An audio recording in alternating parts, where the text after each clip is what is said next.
Well, ladies and gents, good evening to you. We are lucky we're not in, well, I'm lucky not in Spain or Portugal right now. Looks like they're having nationwide power cuts. Don't know if any of you guys are affected. Oh, maybe we should do a quick check of camera and audio. Give it a thumbs up if you can hear me. I think I've double checked it. I can see the meter moving, so I think we're good. But with lots of stuff going on at the moment, who knows? I've not actually looked into what's caused the power outage. Do we know yet? Is everyone suspecting a malicious actor, or is it just incompetence? Who knows? But it looks like, yeah, panic buying in the supermarkets. People obviously queuing for fuel. You don't realize how much you rely on something, do you, until it disappears. Um, yeah, so that's happening across Spain and Portugal. I think it's only Spain and Portugal. Maybe it's France as well. I'm not actually completely up to speed with it, but yeah, we'll see what happens there. Markets today, a bit of a sell-off, as you may expect after last week's huge candle on the Nasdaq, down 228 today on the futures. What else have we got? Bitcoin had a good rally last week, easing a smidge. Gold back up today. Tesla gapped and dived down. Cable not doing a lot last time I looked.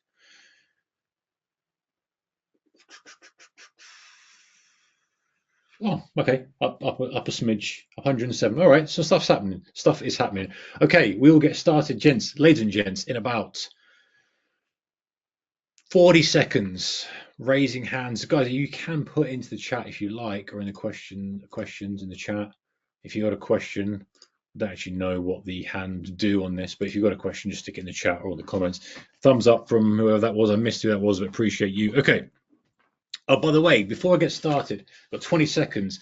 If you haven't read this book, I highly recommend it. I think I've read hundreds and hundreds and hundreds of trading, hundreds probably of trading books over the 25 years in this game. This has got to be up there. This is a superb book. I read it once before, and sorry, Tom, I glossed over it. I didn't read it as thoroughly as I should. I'm re-listening to it again. I think this is a book to have for a trader of any level of experience. You know, a lot about is about the mindset, but he also talks a few bit of technical stuff. He talks about his journey. Tom Hugard, this is Best Loser Wins. I hold it still so you can actually see it. But I do highly recommend this. There's only a few books that I really highly recommend, but this is one of them. I'm re-listening to it at the moment, and yeah, he's done a great job, Thomas. He's done a great job with that. Okay, so let's get started. What time will we get started now? Okay, so today, welcome, ladies and gents, Trader 2.0, how advanced traders use common tools in uncommon ways. That's a mouthful. And I just want to tell you this. I'm not here to make stuff for the sake of it. Oh, let me show you a really unusual way to use this tool because it sounds good. No. I'm not falling into that nonsense trap. I'm going to share with you what I believe are good ways to use three different tools, if you like, indicators, techniques, probably a better word to use stuff. Just the whole objective of today is to get you to think differently about some of the common things that are out there. And yeah, we've got some examples today. I'm going to go into kind of the weeds, if you like, on the operational side of trading. But the whole objective is really to highlight the tools that we see and the indicators that we see and the methodologies that we see are fine, but there's always another level. And ultimately, the biggest kind of North Star for you is that most people aren't getting the results they want because most people are doing the same thing. And so whilst we shouldn't dismiss some of the techniques because simplicity is absolutely king, we should really think carefully about what we're achieving and how we're trying to achieve it. That sounds like a bit of a mouthful. It will all make sense in a moment. So let me make sure I'm on the right thing here. Okay, so today we're going to talk about extracting more edge, how you can extract more edge from the tools you already use. Talking about ATR, VWAP, and multi-timeframe analysis. Shifting your mindset, and that's why I want to plant that seed now of shifting your mindset to thinking, okay, how can this be useful to me, rather than let me find a use from it, and ways to maybe add an extra layer. Or I'm always cautious about mentioning anything that might add an extra layer into your process. However, if you are a developing trader, if you are someone who hasn't got the equity curve that they want quite yet, then it pays to experiment and think about things differently. Okay, before we push on, I have to, of course, remind you, ladies and gents, that trading is super risky. Very, very dangerous business we're in when we use leverage. You can lose a lot of money very, very quickly. You can also make a lot of money very quickly. Of course, as traders, we're trying to cap the downside and maximize the upside. That's the game we're trying to play. We use risk management tools and techniques like stop losses, position sizing, etc. But we can't eliminate the risk completely. Why can't we do that? Because that's what gives the upside. We have to take the risk that others aren't willing to take to get the potential upside, but sometimes that doesn't always work in our favor, and things can get nasty very, very quickly if you're not disciplined to cut losses, you're not disciplined to trade in the right size, using stop losses, all that type of stuff. Can that eliminate risk? No, but that's what we're trying to attempt to do. So if you're new to trading, if you're new here, you're probably not, you've probably got a bit of experience, but regardless, just make sure that this is suitable for you. Just make sure you double check what your instrument you're trading, the position sizing, how everything works before you get involved with what can be very rewarding, but also can be very challenging. Okay, so today, listen, when I present this type of stuff, and you guys, if you've been here before, welcome back. If you're new here, welcome to this webinar series. It's actually the last in the Trader 2.0 series. I can send you a recording if you like of the other ones. We've got other topics lined up for next month, which just getting cleared with compliance, all that type of good stuff, but they are super juicy. You will love those. But really my objective with this is, my name is Mark Holstead, by the way, maybe I should introduce myself. I try to give what I believe is effective knowledge. I don't want to clutter your mind with stuff because I do believe that simplicity is the key to effective trading. But at the same time, I want you to be able to get all the information that I believe is valuable and pick and choose what's right for you in your trading. And often I've had this feedback before when I've done webinars. It's like, hey, Mark, thanks for that webinar. So-and-so was one particular slide that changed my trading for the better. I really thought about things differently. I started to implement the things that you talked about, and that was the one thing that improved over everything. And I think back and go, wow, that was just one slide out of how many webinars we did, and that person was on that webinar. So, when I share stuff with you, it's not for you to go away and do everything. It's to hopefully spark something in your mind, just create that little spark in your mind that goes, hey, you know what, that's interesting, that resonates with me as a person and as a trader, and I'm going to move forward with that. I'm going to use that as a seed to grow and create my own value and implement it to my trading, and hopefully that will be something that will serve you for a long period of time. Okay, so when we talk about tools and techniques, right, and this can be anything, it could be drawing support resistance lines, it could be using an indicator, all this type of stuff.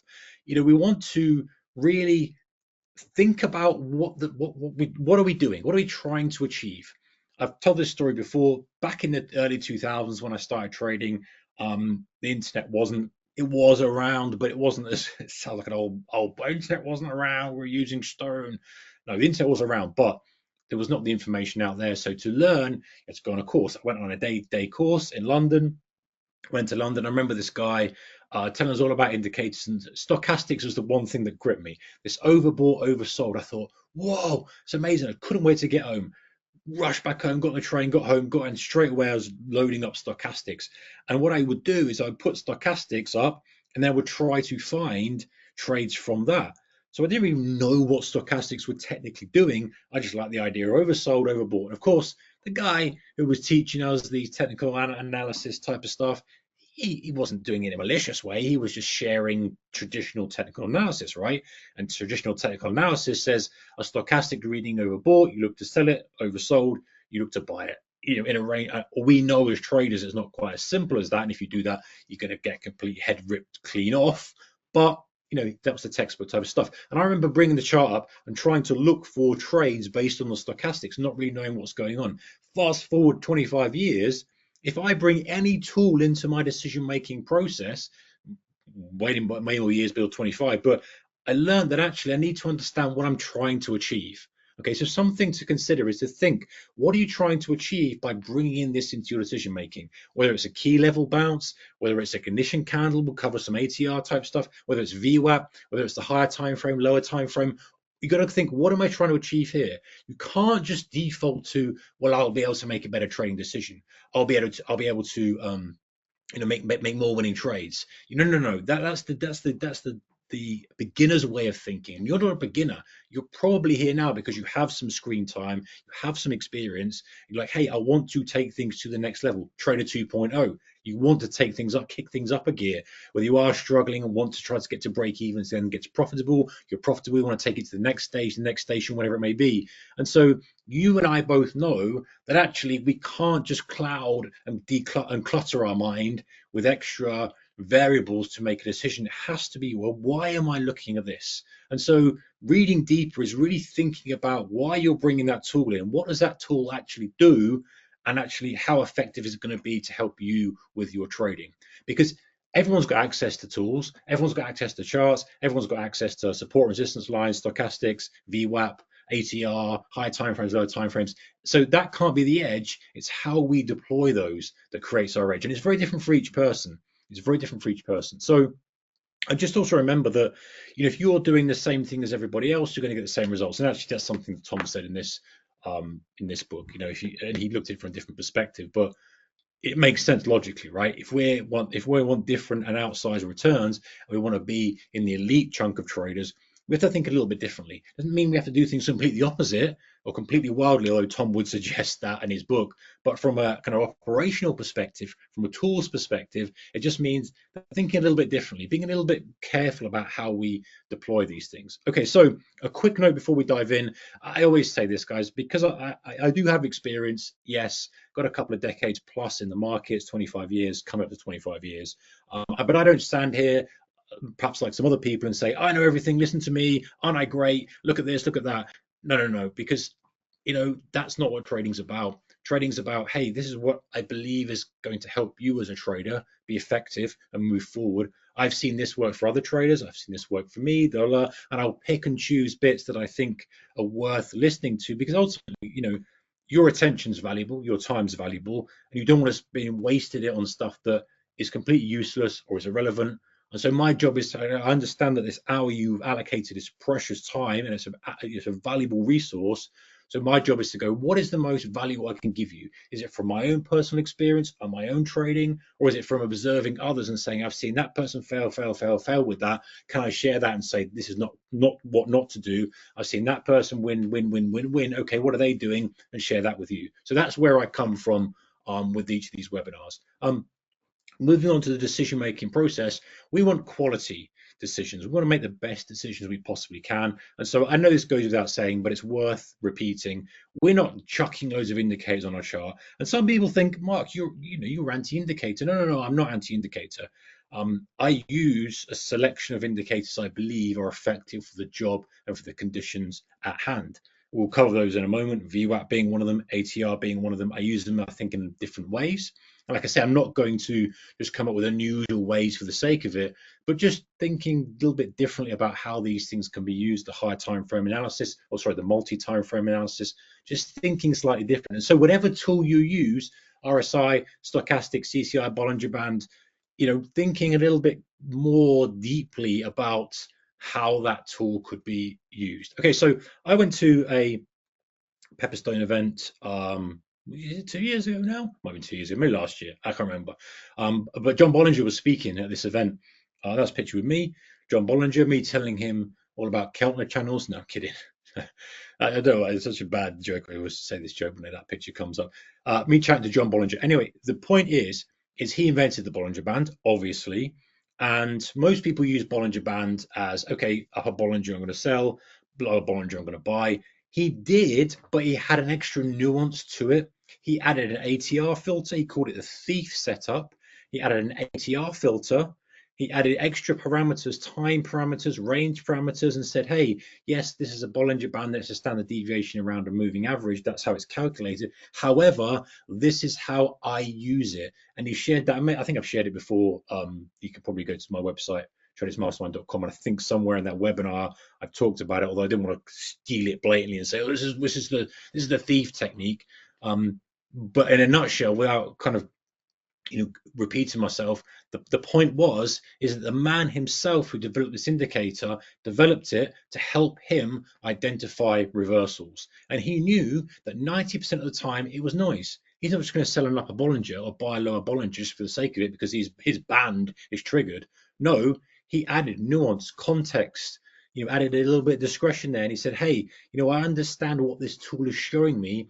It's showing me, when we are a multiple standard deviation move away from what I believe is a mean. And so I should be considering perhaps fading back to a mean. However, on a trending day, we just hug the upper volley, we hug the lower Bollinger. And so the reason I say this is not to kind of regurgitate what John Bollinger has said, but it's to say, hey, listen, even the man himself who develops a tool or an indicator is saying, do you know what?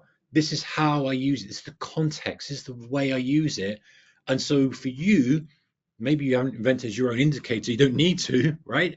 But the point is that it's thinking more deeply and saying, yes, you know what? This tool, this approach, whether it's an indicator, whether it's a method, is fine, but I need to know when to deploy it, when not to deploy it, and what it's actually telling me and how it's guiding me.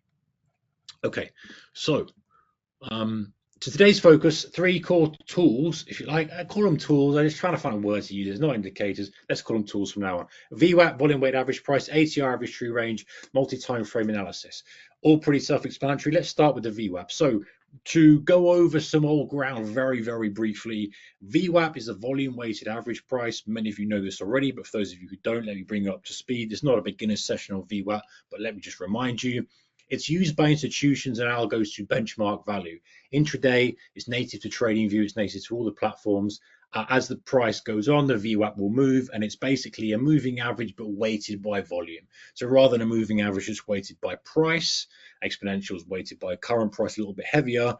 This adds volume into the mix. So if there's a load of volume at a price, it's going to add more weight into that than less volume at a price. Institutions use this to run algos from. You can just go and see, you can Google yourself VWAP algo, and you'll see multiple different PDFs, multiple different white papers, whatever you want to call them that, where there's institutional algos that, hey, you can go and you can say, hey, I want to buy 100,000 shares of this at VWAP, and it'll work it through the day. So it's a benchmark used by institutions. There's no ambiguity there, which is why this can be so effective. Okay, so remembering that as we move on, and I think it's a very good reference point for a mean. We talk about mean reversion. We talk about momentum off a mean. VWAP's a good mean. It's because it's generally it's one of the very few tools that we know that the higher time frame, larger institutional players are almost certainly looking at. We don't know for a moving average. We don't know for this indicator or that level, but we know with a reasonable certainty that majority of people, majority of traders have VWAP on there, and they consider that an intraday measure of value. I say it loosely because it's not always the case, but that's why I think it's important, why I think it deserves a place on your chart. Okay, so by the way, if you want to go dig deeper into VWAP, you can do. I think I've done a kind of deep dive into VWAP if it's kind of confusing to you. But let's move on to click it up a notch, more intermediate, advanced type of stuff. So VWAP in practice, let's clear this up. We've got a 24-hour session VWAP and a kind of regular trading hours VWAP. Now, I'm looking at this from a perspective of if you're trading the NASDAQ, you're trading the Dow, you're trading the S&P, you're trading the DAX, you're trading the FTSE, anything that is linked generally to the stock market being open, there's going to be more volume coming in during the regular trading hour session. Now, if you're a currency trader, there's a little bit of ambiguity here. You could argue the 24-hour VWAP is valid, or you could argue, actually, you know what? I prefer the London session because I'm trading the pound, or I prefer the New York session because I'm trading the dollar, or whatever it might be. So it's not quite as clear cut, but if you're trading the indices, whether you're trading across the pond or you're trading European, you won't be trading. I don't know, is the stock exchange down today because of the power outage across the Spanish stock exchange? I don't know. Anyway, the point is that you can have both of these on here. I am always a fan of the regular trading hours VWAP. I think that trumps all. The issue is when do you start to shift into the regular trading hours VWAP? So some caveats here is, by the way, 24-hour VWAP just chugs over time, and we know that the NASDAQ, the Dow, S&P 500, DAX, etc., are trading pretty much 24/5. A few gaps and pieces for the futures, but by all and large, that's the case. And so when you come up to the opening bell, like 2:30 opening bell in the UK, in UK time for the US session, what do? Now, the VWAP will just start to be calculated with the regular trading hours VWAP. So the 24-hour becomes obviously has meaning until the bell goes. And the first 15 minutes, 20 minutes I will start to then shift over and looking at the regular trading hours VWAP. It's not so important in the first few candles because it's just noise at that point in time. But after a while, that becomes the measure of value. That becomes the benchmark of success for algos. And so I will pivot over the regular trading hours VWAP. You do what you see fit. And sometimes they go hand in hand. But when we talk about a VWAP now, I'm talking more about the regular trading hours VWAP after we've had some sort of trade, 5, 10, 15, 20, 25, 30 minutes worth of trade, shift over to the RTH VWAP. Okay, so the classic use trade, and by the way, when we talk about using tools differently, there's nothing wrong with using tools in the traditional manner, which we'll share each of these, but in the right context. And hopefully it will add some context with filters and adjustments to maybe take things so it becomes a little bit more of an advanced way to use stuff. Okay, so the VWAP pullback trade, we've shared this and talked about it so many times. Classical use case, ladies and gents, is market drives up, market comes back, touches the VWAP, you're buying for a retest of highs. We had this the other day. When was this? Was it Friday? Was it Thursday? Days are lost, but this was very, very recent. This little example here on the left. I don't want to overdo it, but waiting for a pullback to VWAP. Why? Because as price, and think about this again, we'll be careful, I don't labor this point too much and we spend too much time on one thing. However, first slide, thinking about why this is important. If you think about this for a second, it's worth spending some time on waiting. So if you are an institution, you've got two things in mind, right? You've either got a client who's rung you and he said, I want to do this business, or you're trying to execute a large order. Now, if you're a buyer, what do you want? You want the cheapest price possible. You want to be able to report back to your client at the end of the day and say, hey, Mr. Jones, I got you filled at $50. He's like, brilliant. Market closed at 65. Brilliant. Well done. I'm going to give you business again. Okay. So, but you don't know where the market's going to close. But what you do know is the VWAP. The VWAP is there all the time. And so your job as a trader is to get as close to the VWAP as possible, because that's generally how they benchmark anyway. The phone call is more likely to be, hey, we got you filled, it was at VWAP. Fine, that's a good execution. If you can match VWAP, that's fine. If you can beat VWAP, so you can get below VWAP, even better. So what does that mean for you as an intraday trader? As price is extending away from VWAP, there's panicking.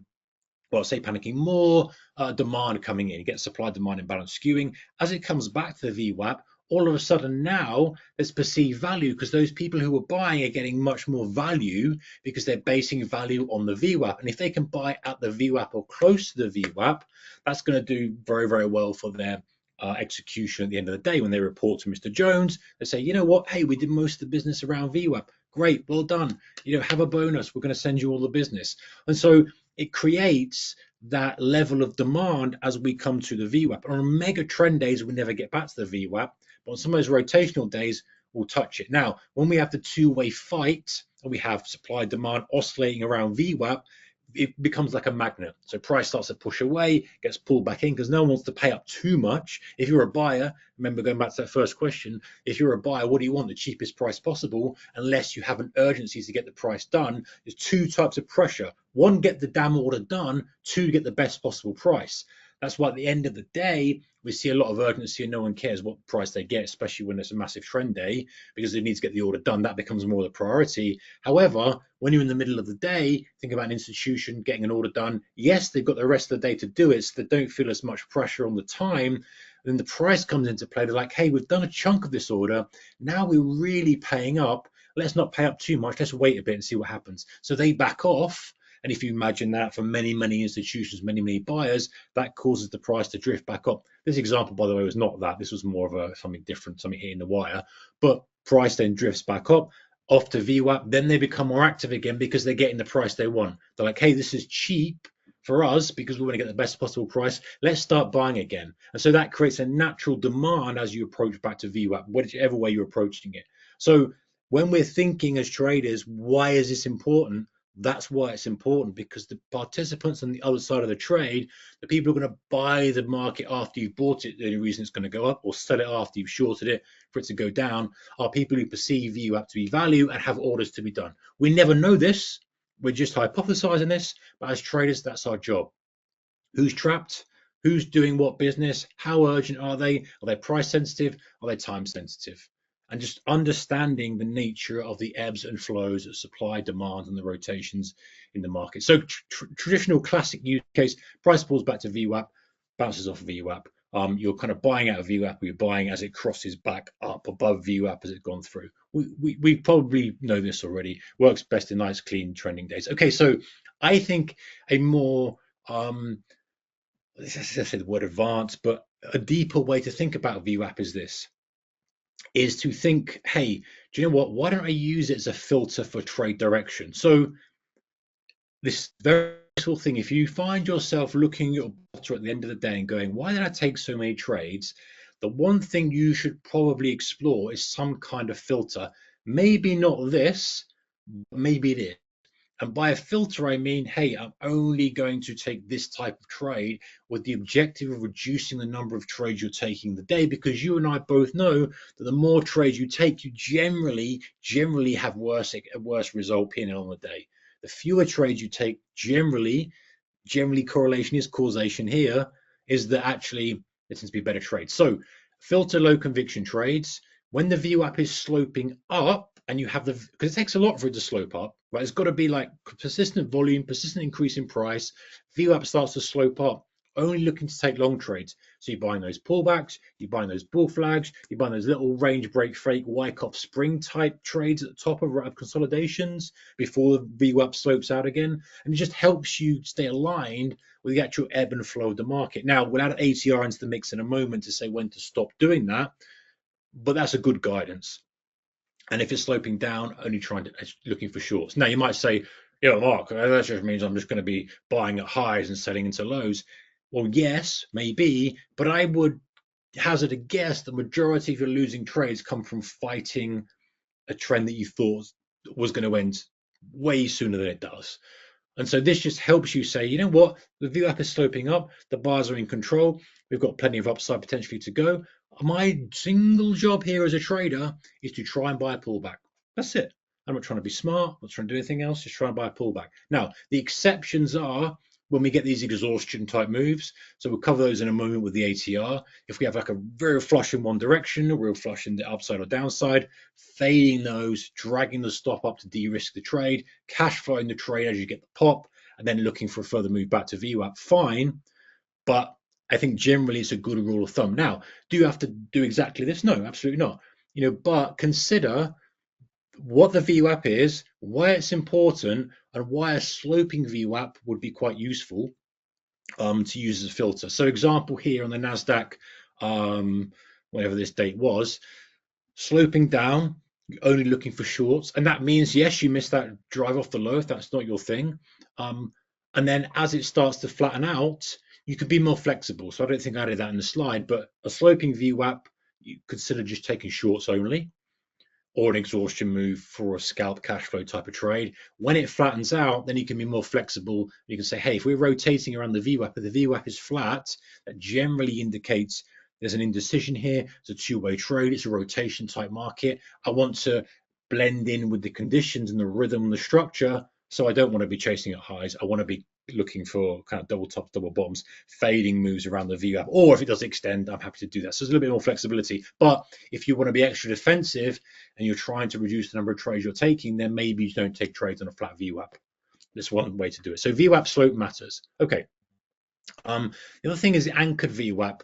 Not complete. This is a complete topic in itself. However, you can still use the same filtering criteria, the slope of the VWAP, the flat VWAP, that type of thing, but based on an anchored VWAP. An anchored VWAP means you start the calculation at a specific point.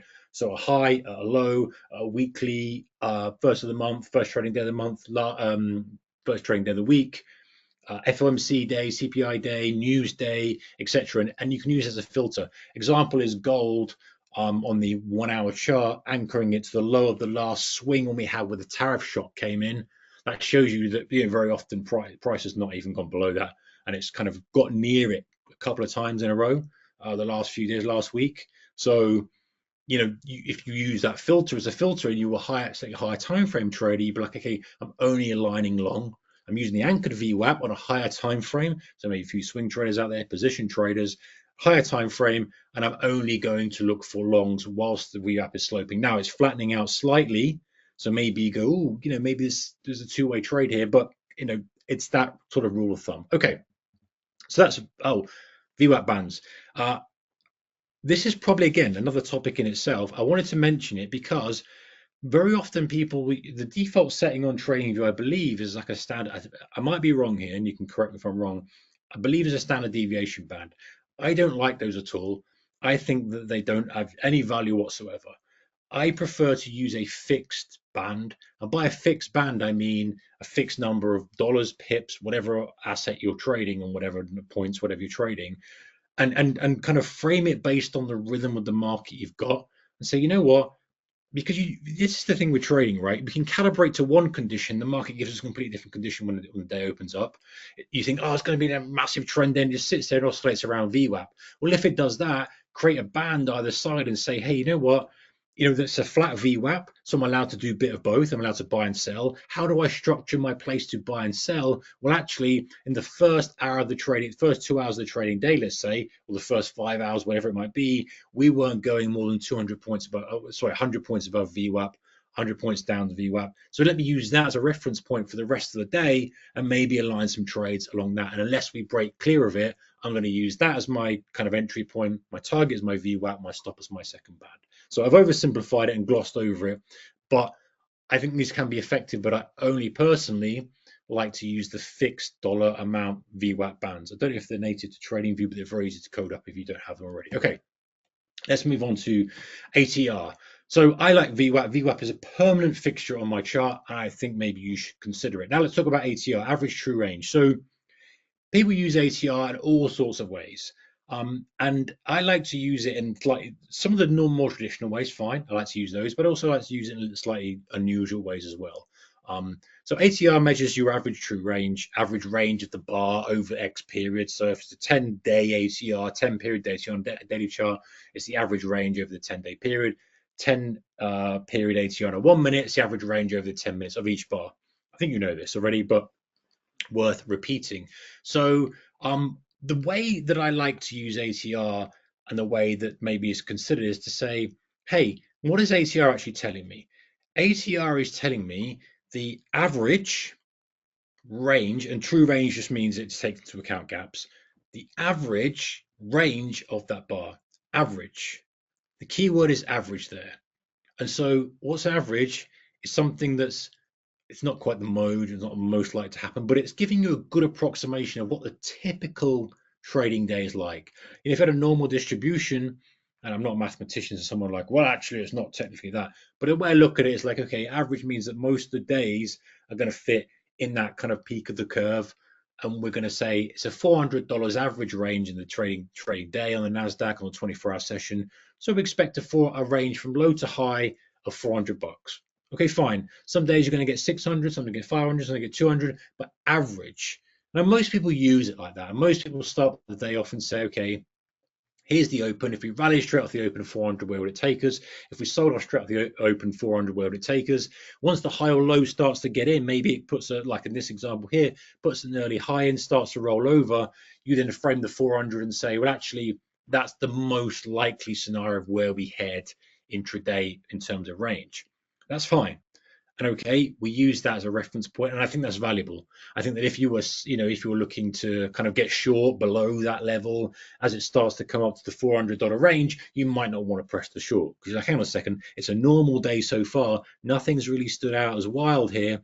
Why am I expecting more than average? I probably shouldn't be. I'm probably pushing my luck. And so that's a kind of standard way I think a lot of people use ATR is to frame the day, recognize the average range expectancy of the day. As you get to the upper tier of that, start to be cautious of longs, lower tier of that, cautious of longs. However, sometimes, and especially at the moment, with the situation we're in with headline risk, and we get these kind of expansive days, one way to look at it is to say, when we go outside of the average, then something unusual is happening. And actually, if I go back to that chart, the higher time frame participants are now way more sensitive to execution than price. So that trend day we saw, God, it's only Friday. Geez, of course it's only Friday. On Friday to the upside, participants there weren't bothered about getting the best price. They just needed the fill. And so we had this plethora of buyers saying, you know what, we just need to get this done,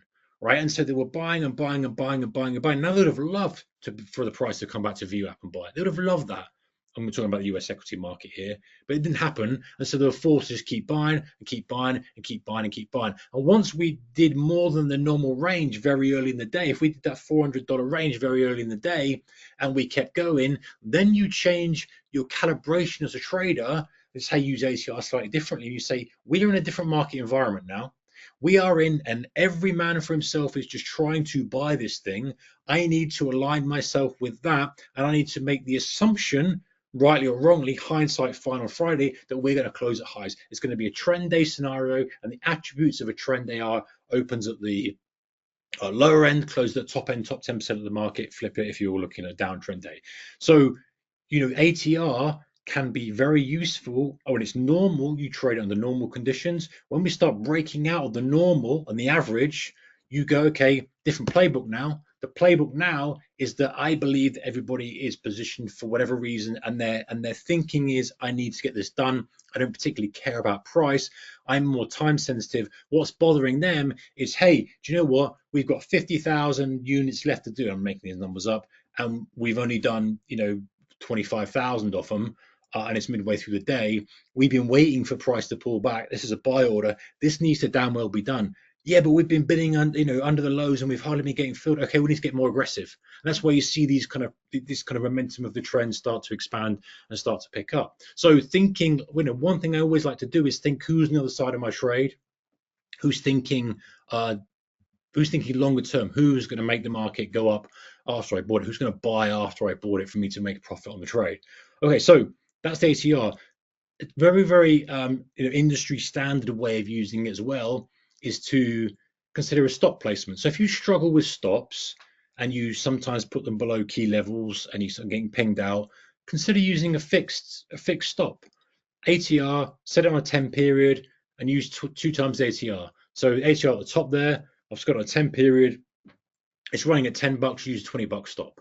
So whatever time frame you're on, very, very easy way. If you're overthinking the trade and wondering where you place to stop, it means you've got a fixed position size. It means you're calibrated to volatility. It's a very simple way of doing stuff. And it gives that balance between not getting pinged out on noise and being protected on the trade.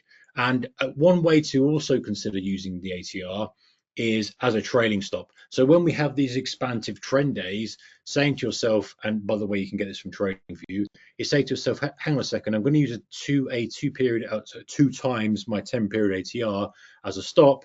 The downside of that is you get taken out. But if you're trying to capture a trend day and you can fold in together the two reasons to use ATR, hey, we've broken out of the expected range of the day and we're still going. Okay, I'm buying that breakout and I'm going to use an ATR based stop. All of a sudden you start to kind of use it for what it's intended to be used for. Now, classical uses. How about some more advanced uses? This is how I like to use ATR, and this has got a permanent fixture on my chart with VWAP. I like to, if you think about how market volatility expands and contracts, or how markets go, they range, they backfill, they consolidate, and volatility expands, contracts, expands, contracts. Now, the perfect scenario for you and I as a trader is to be getting into a market that's going from a period of low volatility to high volatility. Why? Because not only do we get the juice of assuming we call direction right, okay, so let's say we're getting long, we not only get the direction, but we get the extended volatility with the direction. So if price is chopping, for example, our stop goes in based on the ATR, then we break out and then we accelerate. All of a sudden the ATR expands, volatility expands. That's a perfect storm for us because we're in basically a bigger size relative to the position, because as volatility expands, the ATR is widening. We wouldn't be take that position size normally, but we're now in a trade where everything is working in our favor. And so our job as a trader, as a short-term trader, is to try to, I believe one of our jobs, apart from risk management, all the other good stuff, is to try to get into a position where we are front running, or not front running because we never quite know when this is going to happen, but as early as possible getting onto when we have an expansion in volatility. And this is something I think many traders don't think about. I'm not talking about trading volatility, I'm not talking about trading VIX, I'm not talking about all that other stuff. I'm saying, hey, if you can preempt when volatility is going to expand and is going to burst into life, and you're positioned, you're automatically going to be positioned in more size because you've calibrated that size to the choppy ATR. So one way to do this is to say, okay, hang on a second, I'm going to look at the range of the bar, and I'm going to compare that to the average range of the bar. And when we see spikes in that range, normally in the direction of the trend or against the trend if the trend's already extended, that's the trade that you may consider taking. And so anything you can use to potentially spot volatility bursts or volatility expansions. An example here on the right hand side, as price came into the top of the hour, we saw a decent range bar that was higher than the average, a lot higher than the average, back towards the mean, and that created an hour-long rally up until the closing bell.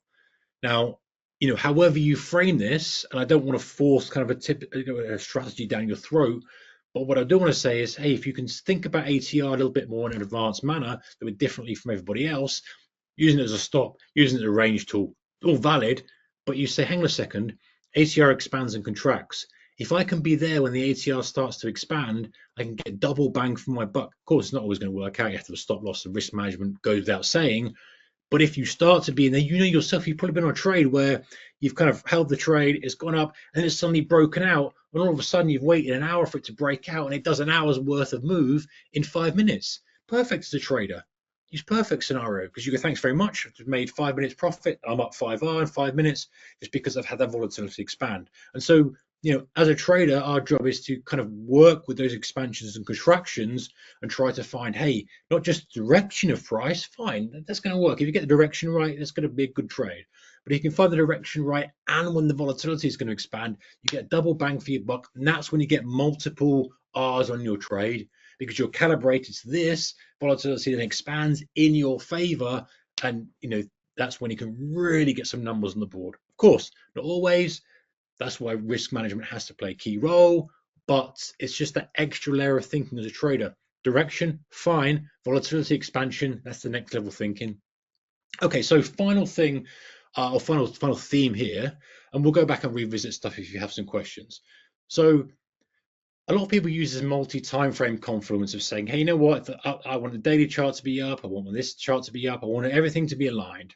And I kind of maybe want to use a pullback on the 1 minute to get in, and they kind of flow with the market. And I don't think there's anything wrong with that, right? And I'm also a big advocate of saying, hey, you use it as a filter and you say, listen, to higher time frames on the upside, and we've got an uptrend, then I'm going to get long.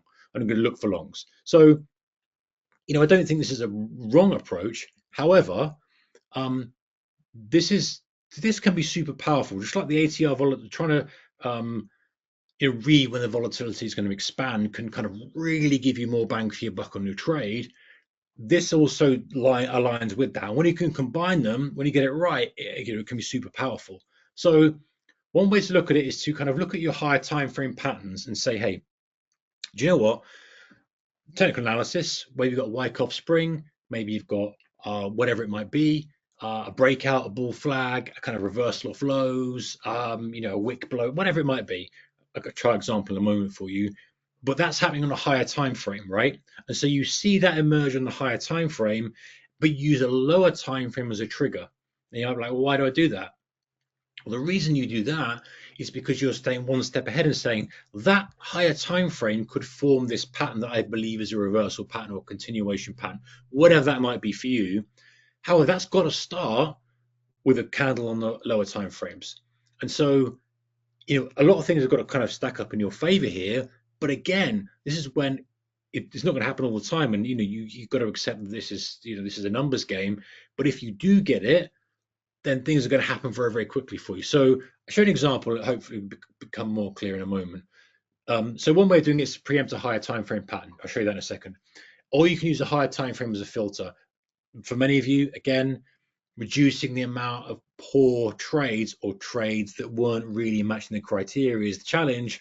Easy way to do it is to create a filter, whether you're intraday trading VWAP or use a higher time frame. You say, listen, I only trade this long because the higher time frame's pointing up. I only trade this short. Actually, I can trade this both ways now because we're in a range, whatever it might be.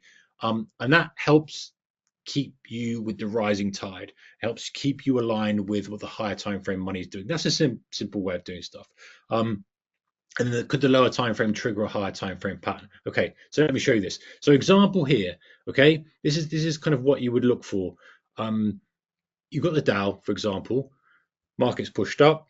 You get that little wick below the low. So kind of Wyckoff spring type trade where you kind of get a pin bar, you get a little wick, you get a little bit of sniff below that price, comes back up, closes above the high. Now, you then say you see this, and again, I've picked this example here, so we've got to look at we've got a benefit of hindsight here. But if you hopefully can think in the moment what you'd look for, you then say, right, you may not be a higher time frame trade. If you are, you're probably thinking, okay, well, I'll buy that because I think we're going to retest the highs. We've wicked through that low. We close at highs. That's a reversal pattern. I like it. We've already extended bound on the pullback. We're generally an uptrend. Tick, tick, tick. It all looks very nice. Thank you very much. So you may well take this. However, to get more juice from the trade as a shorter time frame trader or as a day trader, you might say to yourself, hang on a second. Let me think a second here, what could happen? Right, so higher time frame, yes, the trend is down. However, this is a reversal. This looks like we could, the next couple of days, rally hard from this because this has set the scene, and I've seen this before. We've sniffed below lows, we didn't continue, we closed back near highs. I've seen these kind of rally for a few days. You then align yourself with long intraday, but not just that. You then say to yourself, okay, so everyone's looking at the higher time frame stuff. I think now we could get a 3-day rally, or I think we could push to highs. And so the next day you come in, you're doing stuff like buying the opening range breakouts, the high long side only.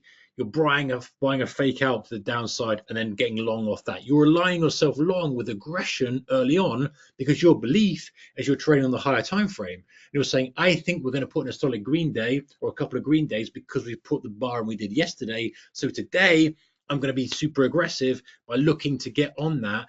And of course, you're using a short-term stop, but ultimately you've got the option then to hold it for multiple days if you see fit. So many people miss this piece of the puzzle. Many people look at the stuff and go, oh, you know, what's this? And they don't put those together. But the beautiful thing is, if you're an active trader, then you can do this and you can filter out higher time frame patterns and say, yes, I am going to trade those, but I'm going to use them as a filter, a directional filter for how I'm going to position the next day at the open. And maybe you say, you know what, I'm going to buy a VWAP pullback, but I'm going to wait for that because actually I still think we're going to close at highs. To me, it's a high probability trade. I want to see the whites of their eyes first and see that demand coming in, ease back by the VWAP, but I'm definitely going to trade that because the higher time frame I believe is in a reversal pattern. I've seen that, and so I'm going to leverage on that intraday with the intraday stop and maybe look for the wider target. Hopefully that makes sense. Okay. And something that I want you to think about, it isn't a strategy per se, is remember that every bigger, higher time frame move, even if you're a day trader, all starts with a candle. And yeah, there's a bit tongue in cheek here. I don't know if you can see the writing on this, but you know that cable move we had, that started with a breakout of the prior high. And yeah, I am saying this with a little bit of jest and a little bit tongue in cheek, but I want you to think about this because as an intraday trader, you can look at that higher time frame and think, where could price go? Where's the pressure going to be? And maybe you buy a breakout. Maybe breakouts aren't your thing, but just as an example, you buy a breakout on a 5-minute chart, you use a 50 pip stop, 30 pip stop, whatever it is. You know, if you're aligning that with the higher time frame pressure and saying, hey, that's meaningful on a higher time frame, then that's when you get the very decent multiples of risk reward on your trade. Okay, so I'm actually on time today. So just to kind of wrap things up, if you'd like to, if you have any questions, we can do. If you wanted me to cover something again, I can do. I've got some time here. I want you to think, let's leave you with this. Think about the tools that you use or why you use them. I want you to really think about your interpretation of the tool. So just like I fell into the trap 2003, whatever it was, thinking stochastics were highs and lows, I'm not really thinking what stochastics were. Stochastics were basically telling me that where price was in relative to a range. That's really what stochastics do. If price has been ranging and it goes to the highs, they'll be overbought. Price been ranging, it doesn't work in a trending bar. So what was I trying to accomplish there?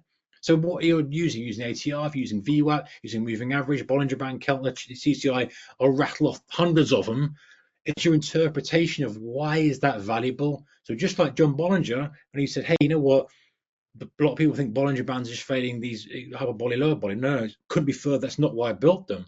I built them because under these circumstances, that's when it guides me into showing me a potential opportunity for reversal, and more importantly, where to structure a stop, where a potential target was, all that type of thing. So if you, whatever you use, whether you use pure technicals, using levels, using trend lines, using oscillators, whatever it might be, just pause for a moment rather than just doing what everyone does and put on your chart and go, as a pullback to moving averages is oversold, so forth. Just stop and just go, what is that really telling me? What information am I really getting from that, and how valuable is that? Because everything is derived from price and volume ultimately anyway. And think if there is another layer you can think of, how can that benefit my trading? Well, you know what? If I line myself and use it as a filter, that's going to stop me, whatever your nemesis is, from over trading. Or actually, it's going to help me really nail those reversals, or it's going to really help me hold the trade longer, something you may be trying to do. So, whatever your objective is now for the next month, the next quarter, what tool are you using or could you use to assist you with that objective that maybe is a different way that most people use it? And that's fine. Thinking deeper, testing stuff, and just recognizing that the tools are the same for everybody, but really thinking about how they can be useful for you as your trading, your business, your approach, your methodology. So some key takeaways here. VWAP as a filter, I think is a really good way of doing it. Not just a pullback zone. Fine, I think pullbacks can work, but VWAP as a filter, especially in this environment, can be useful. So if it's sloping, aligning long only, upside, downside, flat, two-way trade, fine, or exhaustion. ATR to spot the abnormal when we're on the outside of distribution curve on the tails, and preempting that momentum ignition. That may be the one thing today that if you can get good at that, you can say, hey, can I not only get direction right, but can I also preempt? And it sounds like you're asking a lot, and you are, but can I get in when volatility is expanding? Because think how good that is. Not only does that make price rush away from your stop and de-risk the trade, but now you're making more per unit because you're in bigger size. So that's always my objective. The trader, like, okay, direction, fine, but I really want to get in where I can see momentum start to really rush. Because if I can just catch that, and maybe I'm going to be early, I'm not going to be for it, but as it's starting to go, now it's going to leave my stop behind. It's going to de-risk the trade. It's going to be a lovely trade, high risk reward. Great. Now, is it always going to be the case? No. Sometimes the volatility is going to stay in the same rhythm for ages and ages, and you just trade direction. But to add an extra bit of juice to the trade, potential juice to the trade, it's trying to spot the volatility, expansion, contraction, expansion, contraction. And one more thing here is many traders, and listen, I've fallen into these. I've made every single error, so don't feel bad if it's you. As we have the expansion of volatility, they're trading, they're kind of expecting that to continue, and that very often kills traders because they have this wide stop. They take the trade thinking, oh, we're going to reverse. It's just as hard as we've rallied, or we're going to continue to rally. Volatility crushes, and you get that death by 1,000 cuts. He kind of sits there and does nothing. You're like, oh, now what do I do? And it kind of, it just ruins your flow. So not as bad, but thinking about this volatility expansion, contraction, and aligned with direction. And think in terms of structure. So what I mean by this is, what's the higher time frame doing? How could that play out over the next few days? Even if you're not a position trader or swing trader, how is that going to impact my intraday stuff? Well, actually, you know what? I believe that this is a reversal, and if that plays out, my hypothesis is correct. We're going to print green candles for the next multiple days. So I'm only going to line long. I'm only going to take long position, or whatever it might be. And that can help you, again, reduce the amount of poor quality trades you take and align it with the higher time frame stuff and what the kind of institutions are potentially doing. And when we say, oh, the institutions are doing this and that, nobody knows for sure. Nobody knows, right? We're all hypothesizing. We're making our best guess. But going back to the beginning, we know some things to be true. We know that they use VWAP. We know that they've got to execute trades, right? Of course they do. We know that to do that, they have to have a transaction. For every buyer, there has to be a seller. We know that also that the more aggressive buyer tends to be the buyer who's more time sensitive than price sensitive. Because if you were super price sensitive, let's say you were selling your house, right? You're like, okay, I want £1 million for my house, not a penny less. I don't care if it sells or not. You just sit on the market. You're like, million, someone's got to come along and pay me $1 million. No, I ain't selling it, right? Simple as that. Now, if you were time sensitive, you're like, you know what, I'm going abroad in a couple of months. I'm packing up and I'm going off to Australia. You sit on for $1 million, no, be like, oh, I need to get, because if I've still got this and I can't buy this, and you lower it down, 950,000, 900,000, 850, 800, 750, 700. You are more time sensitive than price sensitive. That is exactly the same as if you were trading, an asset. You're trying to get rid of an asset, right? So working out, we don't know for sure, but who's more time sensitive, who's more price sensitive? Is that going to cause volatility expansion? Is that going to cause volatility contraction? What's that going to do for direction? Is that going to cause a reversal? How does that blend in with the higher time frames? So I've covered a lot, and I appreciate that, but hopefully you take some of this and go, what, this is valuable. I can actually grab parts of this and implement it into my trading. Okay, so we've gone on and on. Let me answer some questions if I have any. Oh, there's one question here. By the way, if you want to cover something again, I know I rushed through a lot of stuff. I just love the markets. I love trading, 20 odd years, and I still love the game. Markets have been very kind to me, but I love it as well. I put a lot of effort into this, trading, and I enjoy doing these things for you, and hopefully get some value from. That's the main objective. So, okay, Ben Siggins says, what settings do you have for your ATR? Is there any further info on this? Whoops. On this, it's not an indicator I've used before. Do you know what, Ben? If you go to, I don't know if I can show on here, go to my website, which is tradersmastermind.com. It's a free daily email I send out every day. But on there, I have some of the recordings of webinars I've done with Pepperstone before. And by the way, you've got to thank Pepperstone for helping us to do these and supporting these webinars. So without those, we wouldn't be doing this type of stuff. So if you're not a client, maybe go and check out some of the things they have to offer. But back to your question, Ben. Yeah, if you go to my website, there's a section there for webinars. So a lot of them get uploaded there. The ones at the moment will only the recordings get sent to people who are registered. By the by, there's a webinar dedicated exclusively to ATR. So I'm covering some of the basic stuff there and some of the foundational elements of ATR and why it's important. But honestly, anyone listening to this who hasn't explored ATR, I think it's one of the best tools to explore. If you can really get a grip of it, it will serve you no end. Unlike some of the other indicators, which I think are a little bit, well, you know what, fine, they're okay. But I think ATR really helps you understand what the normal conditions are, what the abnormal conditions are, and calibrate your trading to suit. Because your job as a trader is to calibrate to conditions and use the methodology that's aligned with those conditions. If you're trading momentum ignition or you're trading trend continuation, you want a trending market. You want a market that has persistency of trend. You want a market that has more aggressive buyers or more aggressive sellers, more time sensitive than price sensitive participants. You want to see that. And so the more clues we can gather to tell us that might be the conditions we're in, that's going to repeat, and that's going to repeat for the next few hours, few minutes, whatever you're trading, the better. We never know until the end of the day what the day type was, but we start to gather some clues, and ATRs are very useful for that, I believe. I don't believe, I know. I find it very useful.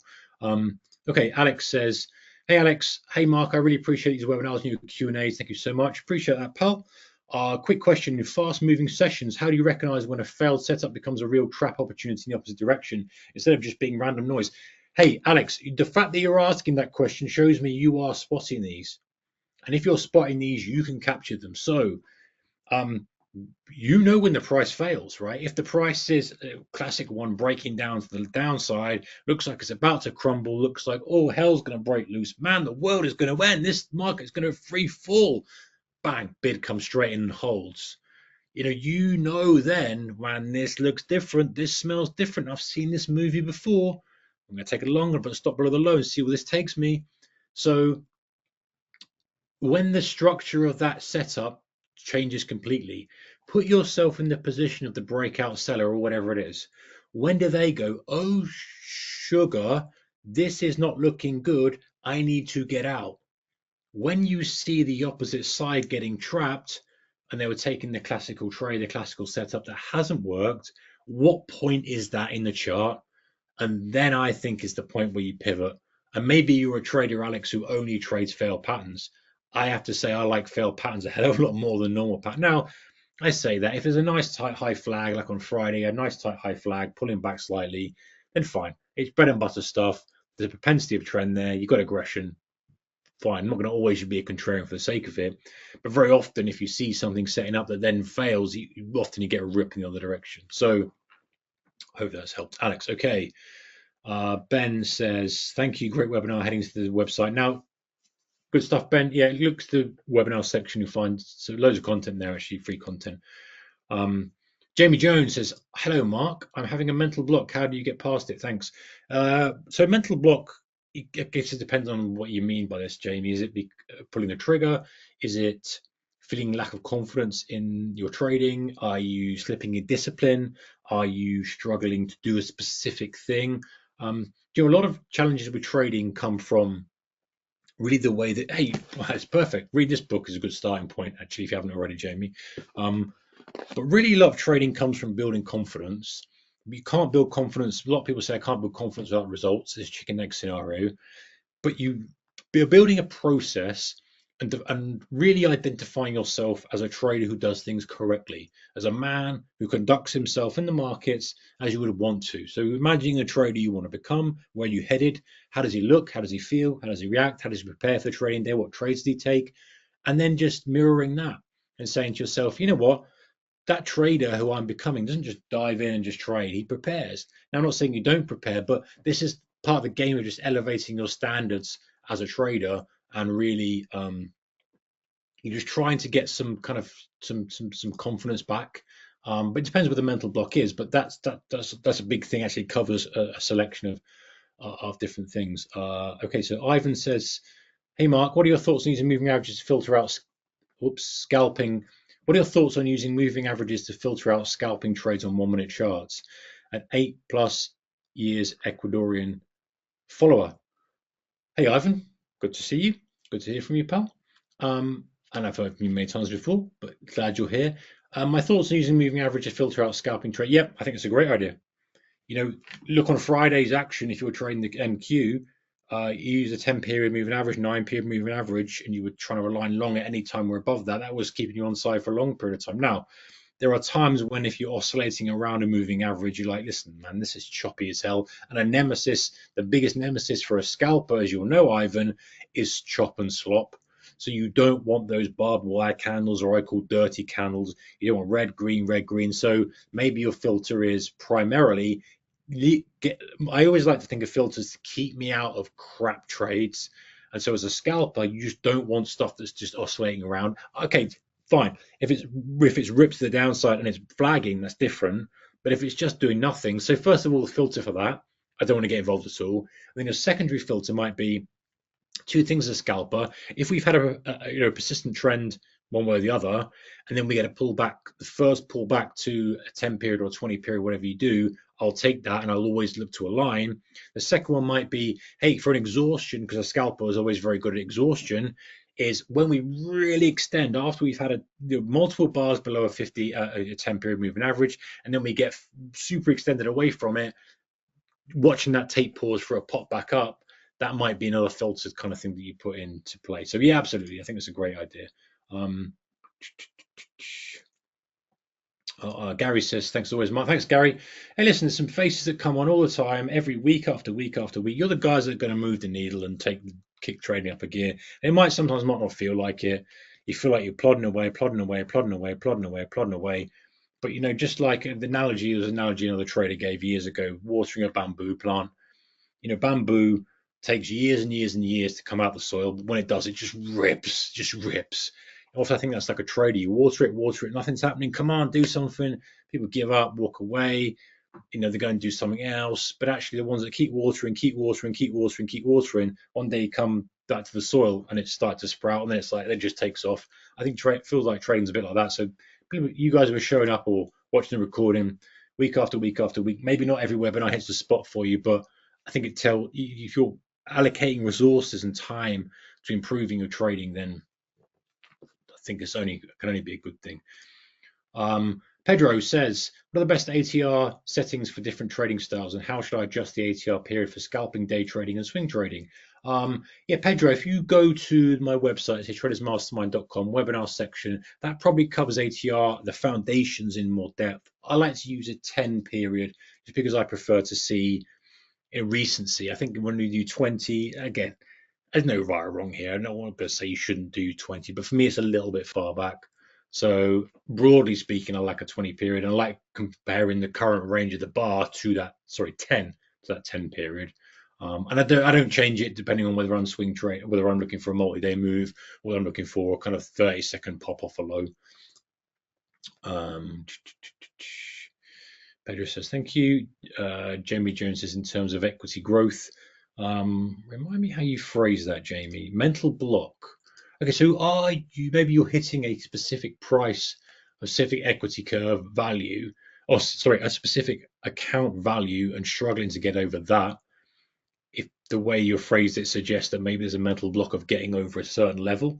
One quick way of doing that is to withdraw a certain amount or add a certain amount to your trading account to break that. So let's say you're trying to get to over $10,000, right? Or profit.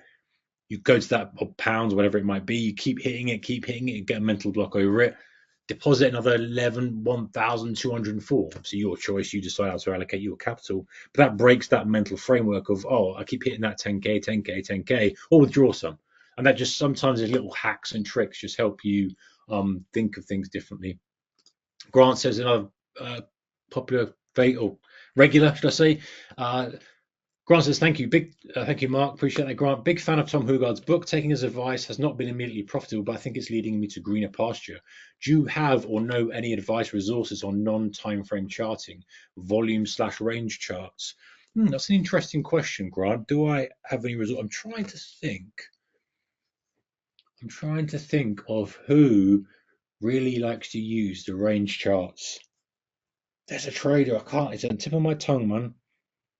Oh, he's in the bookshelf behind me. I'm looking. I can't think of it off the top of my head, Grant. There's a trader, well-known trader, who uses range-based charts.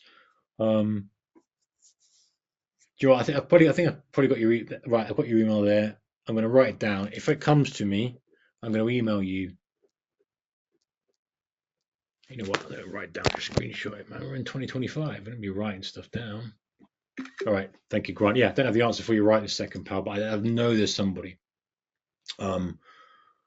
Okay. Nana says, please, is advisable to use M1 confirmation as the entry? Most times when I use M5, the stop loss is always huge compared to my take profit. I trade gold only, and I'm a scrapper. Maybe you mean scalper. I think you do. Maybe you're a scrapper as well. Maybe you like to fight. I don't know. But sorry, no, I'm saying it in jest, pal. Yeah, you know what? The thing is, if your stop loss is huge compared to your take profit, that isn't going to solve itself on the M1 if you go down to the 1 minute, right?